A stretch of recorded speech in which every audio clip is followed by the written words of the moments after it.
Good morning at class students. In subject mathematics, chapter number 13, your chapter direct and inverse proportion. Chapter number 13 जो आपका direct and inverse proportion का है उसको हम यहाँ पे 2 पार्ट्स में लेकर चलेंगे। सबसे पहले हम डायरेक्ट प्रोपोर्शन को लेंगे, उसके बाद जो हमारा इन्वर्सली है उसको लेंगे।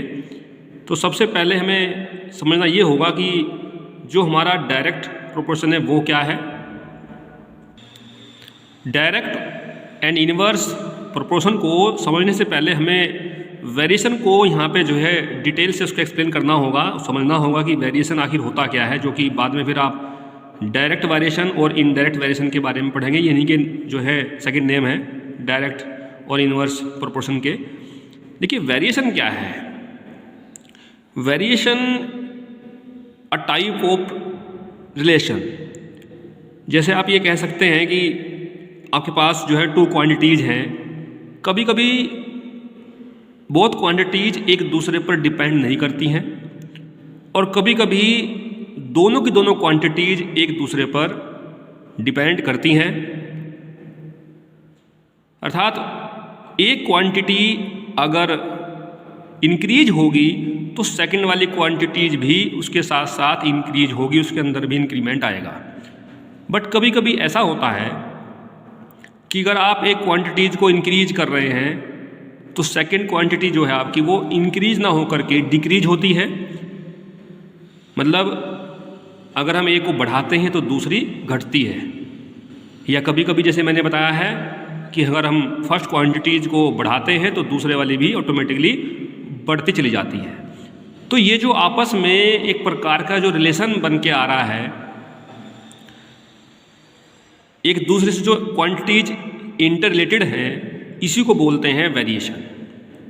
जब क्वांटिटीज एक दूसरे से इंटर रिलेटेड होती हैं, कनेक्ट होती हैं कि बढ़े के साथ बढ़ेंगी या घटे के साथ घटेंगी, तो वहाँ पर हम ये कह सकते हैं कि भाई इनमें जो है वो एक प्रकार का क्या है, इंटर रिलेटेड है, और उसको हम बोलते हैं वेरिएशन। अब जो वेरिएशन हमारा है वो यहाँ पर 2 टाइप्स में है। फर्स्ट है हमारा डायरेक्ट वेरिएशन, और चैप्टर का जो सेकंड पार्ट है वो है इनडायरेक्ट वेरिएशन। देखिए डायरेक्ट वेरिएशन और इनडायरेक्ट वेरिएशन को हमें समझना पड़ेगा। सबसे पहले डायरेक्ट वेरिएशन लेते हैं कि डायरेक्ट वेरिएशन है क्या। अब एज्यूम कर लेते हैं, सिर्फ ये समझना है आपको, ये आपको नोटबुक में नहीं कॉपी करना है, समझने के लिए है। देखिए आप एज्यूम कर लेते हैं कि एक क्वांटिटी आपके पास x है और सेकंड क्वांटिटी आपके पास क्या है, y है। ओके, अगर हम डायरेक्ट वेरिएशन की बात करें तो हम ये कहेंगे कि भाई अगर x को हम इंक्रीज करते हैं तो y भी ऑटोमेटिक इंक्रीज हो रही है, अगर हम x को डिक्रीज करते हैं तो ये भी डिक्रीज हो रही है। मतलब ये हुआ सीधी सी लैंग्वेज में अगर बात करें कि अगर x बढ़ रहा है तो y भी बढ़ रहा है, अगर x जो है कम हो रहा है, उसको हम जो है कम कर रहे हैं, तो y भी हमारा कम होता चला जा रहा है। तो ये डायरेक्ट वेरिएशन में आता है। तो हम मैथमेटिकली x और y को जो लिखेंगे वो ऐसे लिखेंगे यूँ, यानी कि x यहाँ पे डायरेक्टली प्रोपोर्शनल है किसके, y के।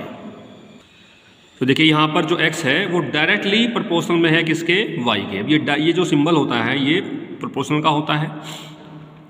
अब इस प्रोपोर्शनल के सिंबल को यहाँ से रिमूव करने के लिए, हटाने के लिए हम क्या करते हैं, कांस्टेंट का यूज करते हैं। कांस्टेंट हमने के लिया और यहाँ पर इसको हटा करके इक्वल का साइन लगा दिया, के वाई। याद रखें मैथमेटिक्स में या फिजिक्स में जहाँ भी कभी ये प्रोपोर्शनल का साइन आता है, सिंबल आता है, तो उसको रिमूव करने के लिए हमें कांस्टेंट का यूज करना होता है, जो कि हमने यहाँ पर के लिया है। तो ये आ गया हमारा x equals to K Y. K क्या है, where k is a constant. तो यहाँ पर हमारा जो k है वो क्या है, एक कांस्टेंट है। तो ये हमारा रिलेशन जो बना है x equals to K Y, ये तब बनता है जब क्वांटिटीज़ में डायरेक्ट वेरिएशन होता है, वो एक दूसरे के डायरेक्टली प्रोपोर्शनल में होती हैं, तब वहाँ ये रिलेशन बनता है। हमें ये पहले पहचान करनी होगी कि यहाँ पर डायरेक्ट वेरिएशन है या इनडायरेक्ट वेरिएशन है। वो हमें ऐसे ही मालूम होगा कि अगर x के साथ साथ y भी बढ़ रहा है या फिर x के साथ साथ y भी जो है घट रहा है, डिक्रीज हो रहा है, तो वहाँ डायरेक्ट वेरिएशन होता है। इसको हम ऐसे भी लिख सकते हैं, जो आपका x equals to K Y है, इसको हम ऐसे भी लिख सकते हैं कि x upon Y equals to K, ये भी हम इसको लिख सकते हैं। तो यहाँ पर ये हुआ कि अगर हमारी क्वांटिटीज का रेशो जो है वो हमेशा कांस्टेंट आता है, तो समझ लीजिए कि वे जितनी भी क्वांटिटीज़ हैं आपकी, वे कैसी हैं, डायरेक्ट वेरिएशन में है। मैं एग्जांपल देके बताता हूँ अभी आपको। तो देखिए, एग्जांपल के साथ साथ हमारा एक्सरसाइज 13.1 भी स्टार्ट हो जाएगी और क्वेश्चन नंबर फर्स्ट भी हमारा इस तरह से हो जाएगा। एग्जाम्पल भी ले लेंगे और साथ साथ क्वेश्चन भी हमारा हो जाएगा। क्वेश्चन नंबर फर्स्ट में गिवन है कि भाई कार पार्किंग के जो चार्जेस हैं अकॉर्डिंग टू टाइम, वो गिवन है। जैसे दे रखा है कि भाई 4 आवर्स का जो कार पार्किंग का चार्ज है वो 60 रुपीज़ है, 8 आवर्स का 100 रुपीज़ है, 12 आवर्स का चार्ज है 140 और इसके बाद 24 आवर्स का जो चार्ज है वो रुपीज़ 180। इस तरह से कार पार्किंग हम जब करते हैं तो उसका यहाँ पे जो है डिफरेंट टाइम्स के लिए चार्जेस भी यहाँ पे डिफरेंट गिवन है। हमें ये बताना है कि भाई ये जो यहाँ पर हमें जो हमें डेटा दिया है, जो भी रिलेशन दिया है, वो रिलेशन हमारा जो है डायरेक्ट प्रोपोर्शन में है, मतलब वो डायरेक्ट वेरिएशन में है या नहीं है, ये बताना है। तो मैंने अभी आपको बताया है कि आप क्या करें, दोनों क्वांटिटीज़ का रेशो निकालते चलें और रेशो निकालने के बाद अगर हर बार आपका आंसर सेम आ रहा है, मतलब कांस्टेंट आ रहा है, तो समझ लीजिए डायरेक्ट में है, और आपका आंसर सेम नहीं आ रहा है तो वो डायरेक्ट में नहीं है। तो सबसे पहले हमें चेक करना होगा जो हमारा फर्स्ट यहाँ पर रिलेशन है, उसमें दे रखा है कि भाई आवर्स तो हमारे 4 हैं, 4 आवर्स, और जो चार्ज है वो 60 रुपीज़ है। इसको हम जब सोल्व करेंगे तो 4 1 जा 4 और 4 से ये कटेगा 15 टाइम्स, तो कितना आ गया, 1/15 आ गया। इसको नोट कर लेते हैं। फिर उसके बाद हमारा है 8/100। इसको काटेंगे, पहले 2 से काट लीजिए, 2 4 जा 2 से इसको काटा 50 टाइम्स, फिर 2 से काटिए, जब से कटता रहे, 2 2 जा 4, फिर काटिए, अब नहीं कटेगा। तो ये कितना आया हमारा 2/25। वो तो आप जिसको ऊपर लेंगे, अगर आप 60 को ऊपर ले रहे हैं तो 4 को नीचे लेना होगा, वो तो रेशो निकालना है हमें, वो तो हमें रेशो निकालना है। फिर थर्ड वाला लेंगे, थर्ड में क्या है, 12 आवर्स हैं और चार्ज कितना है 140 है। इसको सोल्व करेंगे, काट लेंगे 2 से, 2 6 जा 2 से काटा 70 आ गया, फिर 2 से काटा, इसको काटा 35 आ गया। लास्ट में हमारा क्या बचा है 24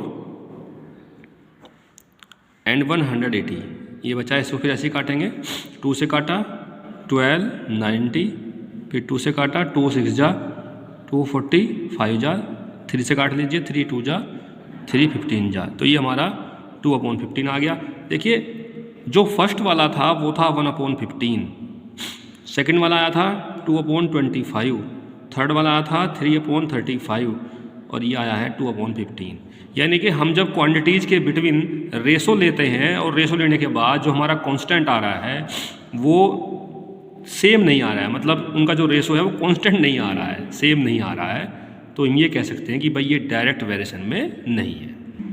तो इस तरह से हम ये कह सकते हैं कि हमारा जो रेशो है वो सेम नहीं आ रहा है बार बार, यानी कांस्टेंट नहीं निकल के आ रहा है। तो हम ये कह सकते हैं कि जो हमारा टाइम और चार्जेस जो यहाँ पर गिवन है डिफरेंट कंडीशन में, वो जो है डायरेक्ट वेरिएशन या डायरेक्ट प्रोपोर्शन में नहीं है।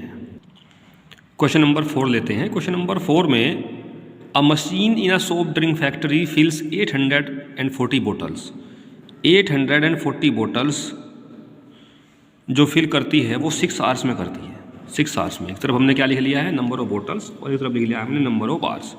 हाउ मैनी बोटल्स, यानी कितनी बोटल्स, हम यहाँ पे इसको लेट कर लेंगे भाई, ये जो है x बोतल हैं जो फिल होगी 5 आवर्स में, जो कि यहाँ नेक्स्ट कंडीशन में जो टाइम गिवन है वो 5 आवर्स है।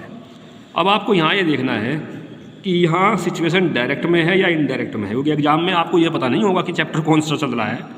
वहाँ पर क्वेश्चन जो आएगा उसको आपको स्टडी करके ही बताना पड़ेगा, समझना पड़ेगा कि डायरेक्ट है या इनडायरेक्ट है। देखिए समझने वाली बात ये है कि अगर 840 बोटल्स हम यहाँ पे फिल कर रहे हैं, हमको टाइम लग रहा है 6 आवर्स का, तो अगर हम कम टाइम तक बोतल को फिल करेंगे तो बोतल भी हमारी कम ही फिल होगी। यानी कि हमने 6 आवर्स तक बोतल फिल की तो 840 है। अगर हम टाइम कम कर देंगे, हम कम समय के लिए काम करेंगे, हम मशीन को कम समय के लिए चलाएंगे, सब कुछ कंडीशन सेम रखते हुए, तो बोटल्स की जो नंबर है वो भी नीचे को आएगी। तो यहाँ पर क्या है, ये डायरेक्ट वेरिएशन है, बढ़ते के साथ बढ़ रहा है और कम होते के साथ कम होएगा। प्रैक्टिकली हमें सोचने वाली बात है। अब होता क्या है कि जो बड़ा होता है उसकी तरफ को एरो का साइन लगाते हैं। यहाँ तो 6 ही बड़ा है, हमारा बिग है, तो इसकी तरफ को ऐसे एरो का साइन लगा दीजिए। और यहाँ पर कौन बड़ा है, सीधी सी बात है भाई, 6 आवर्स में इतनी बोतल हैं तो 5 में कमी तो होंगी, तो यहाँ भी कौन बड़ा है, 840 है। वैसे जनरली क्या होगा, डायरेक्ट वेरिएशन वाले क्वेश्चंस में अगर निशान तीर का आपका ऊपर को लग गया है तो इन सब में ऊपर को ही लगेगा। अब क्या करेंगे, देखो ये जो इसको बोलते हैं हेड, इसको बोलते हैं टेल। ओके, ये जो आपका टेल वाला होगा इसको आप पहले लिखेंगे ऐसे,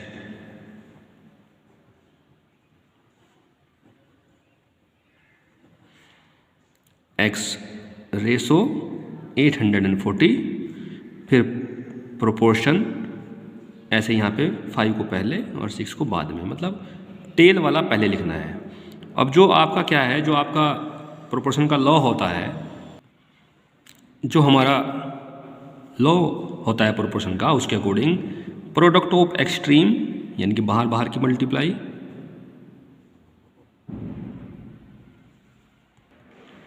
product of extreme equals to होता है प्रोडक्ट ऑफ मीन्स। मैं इस मेथड से इसलिए करा रहा हूँ बेटा कि एग्जाम में आपको बिल्कुल भी दिक्कत नहीं आएगी, चाहे आपका डायरेक्ट वेरिएशन हो या इनडायरेक्ट वेरिएशन हो, और कॉम्पिटिटिव तरीके से बहुत यूजफुल है मेथड ये। तो देखिए जो हमारा एक्सट्रीम टर्म है वो कौन कौन से हैं, x और 6। तो 6 × x इज इक्वल्स टू हो जाएगा 840 × 5। अब यहाँ से अगर आपको x फाइंड करना है तो x इक्वल्स टू हो जाएगा 840 × 5/6। इसको सोल्व करेंगे, इसको सोल्व करने के बाद हमारा आ जाएगा 700 बोटल्स। इस तरीके से मैं नेक्स्ट क्वेश्चन को आपको आपकी बुक के मेथड से करके दिखाऊंगा। जो आपको अच्छा लगे आप उस मेथड से कर लेना, नो प्रॉब्लम। बट मैं ये कह रहा हूँ कि इस मेथड से आप करोगे तो आपको इन फ्यूचर बहुत ज़्यादा बेनिफिट मिलेगा, ये ध्यान रखना आप। आइए क्वेश्चन नंबर लेते हैं 7। क्वेश्चन नंबर 7 में इधर रखा है कि भाई जो शुगर का वेट है अगर वो 2 किलोग्राम लिया जाए तो उसमें जो क्रिस्टल्स हैं, शुगर के क्रिस्टल तो आप जानते होंगे ना, जिसको आप ये दाने बोलते हैं, तो वो जो क्रिस्टल्स नंबर है वो कितना है, 9 × 10⁶ है। हाउ मैनी शुगर क्रिस्टल्स, कितने शुगर क्रिस्टल्स होंगे, तो एग्ज्यूम कर लेते हैं कि x होंगे। इसको लेट कर लेते हैं भाई, x क्रिस्टल्स होंगे फर्स्ट पार्ट में 5 किलोग्राम ऑफ शुगर, यानी कि 5 किलोग्राम अगर शुगर है तो कितने क्रिस्टल्स होंगे, हमने लेट कर लिया x होंगे। अब देखो डायरेक्ट है या इनडायरेक्ट है, यहाँ पर सोचिए आप, अगर आपकी चीनी की क्वांटिटी यहाँ पे बढ़ जाएगी, शुगर की क्वांटिटी अगर आपकी बढ़ जाएगी तो दानों की संख्या तो बढ़ जाएगी, इसमें जो क्रिस्टल्स हैं वो बढ़ जाएंगे ऑटोमेटिकली। तो अगर यहाँ 5 हमारा बड़ा है तो ये भी यहाँ पर बड़ा ही होगा, बिग होगा। बड़े की तरफ लगाते हैं एरो का साइन और फिर लिखते हैं 2/5, प्रोपोर्शन में लिखेंगे 9 × 10⁶ और रेशो x। फिर वही according to law of proportion बाहर बाहर की मल्टीप्लाई कर लेंगे, 2 × x इक्वल्स टू 5 × 9 × 10⁶ ले लेंगे। अब यहाँ से अगर आपको x फाइंड करना है तो 5 × 9 × 10⁶/2। इसको सोल्व करेंगे, 9 × 5 = 45, 45/2 को अलग लिख लेते हैं, 10⁶ को अलग लिख लेते हैं। अब इसको सोल्व करेंगे, वहीं पे कर लेता हूँ, स्पेस थोड़ा कम आएगा फिर उसमें यूज में।